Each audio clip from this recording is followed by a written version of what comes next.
Baru-baru ini Digital Alliance merilis mouse barunya mereka yang sangat amat budget friendly banget dengan nama Sena. Mouse ini dijual dengan harga 99.000 aja, bahkan ketika video ini dibuat ada promo launching dengan harga 75.000 aja. Linknya seperti biasa bakalan ada di deskripsi di bawah. Nah, sebagai mouse yang sangat amat terjangkau, gue suka sama bentuknya yang mana cukup nyantai. Biasanya mouse murah itu heboh banget. Di sini Sena menggunakan shape ambidextrous tapi malah ditulis ergonomik di boxnya. Mohon maaf, ini sama sekali bukan mouse ergo ya. Dimensinya sendiri cukup aman karena main di range yang nggak begitu segmented, tepatnya di sekitar 122 x 64 mm. So, di tangan gue dengan ukuran sekitar 18 x 8 cm, mouse ini berasa pas banget buat palm grip. Kalau untuk claw dan fingertip sebenarnya masih bisa, tapi bagi gue masih sedikit kegedean dan punggungnya ini kurang tinggi. Menariknya lagi, dia punya tekstur matte black finish yang cukup grippy pada bagian atasnya. Sedangkan side gripnya dia diberi tekstur campuran antara gloss dan matte, juga tentunya tanpa ada rubber finish sama sekali. Cuma sayangnya untuk build quality, sebenarnya plastiknya ini berasa cukup tebal kalau diketok-ketok. Tapi bagian atas bodinya ini kalau ditekan-tekan masih ada creaking yang cukup kenceng.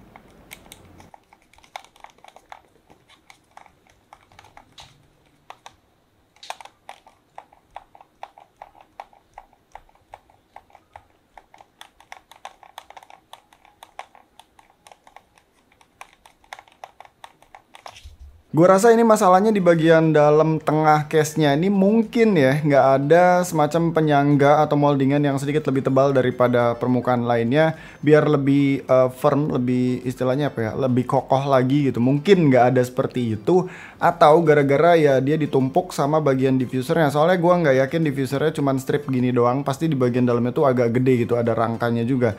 Yang mana kalau plastik ketemu plastik ya memang agak PR sih, jadinya bakalan muncul suara berdecit kayak gini. Meskipun ya pembahasan seperti ini nampaknya terlalu berlebihan untuk mouse yang harganya di bawah 100.000 doang sih. Oke, lanjut. Di samping dia punya side button yang asik, posisinya pas dan gak terlalu wiggle sih. Di bagian atas juga dia udah ada DPI button dengan aksen RGB, dan untuk scroll wheelnya udah dilapisi karet dengan RGB-RGB-an juga di sekelilingnya. Oh, sama satu lagi, dia ada aksen RGB di bagian tengah samping bodinya tadi yang nyambung sampai ke bagian belakang atau bawah, dan ini mode atau warnanya nggak bisa diubah-ubah sama sekali.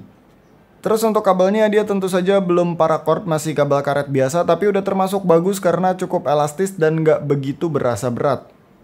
Pindah ke bagian bawah, dia ada mouse fit teflon biasa yang cukup tipis, tapi ini umum terjadi untuk mouse budget. Jadi untuk kenikmatan glidingnya pun nothing special. Oke-oke aja, tapi tentu saja jauh kalau dibandingkan dengan PTFE Fit, apalagi Glass Cats yang super smooth. Oh ya, dan satu lagi untuk beratnya, ini mouse nggak berat-berat amat sih, karena beratnya dia cuma sekitar 80 gram aja. Biasanya mouse budget itu udah deket ke 100 gram. Jadi ini salah satu poin plus sih menurut gua dari si DA Sena ini. Terus gimana soal performa? Pertama untuk switchnya, entah ini pakai switch apaan, yang jelas tactile-nya cukup enak tapi berasa lebih berat daripada Omron ataupun Kailh. Dari segi respons sih selama gue coba nggak ada masalah sama sekali.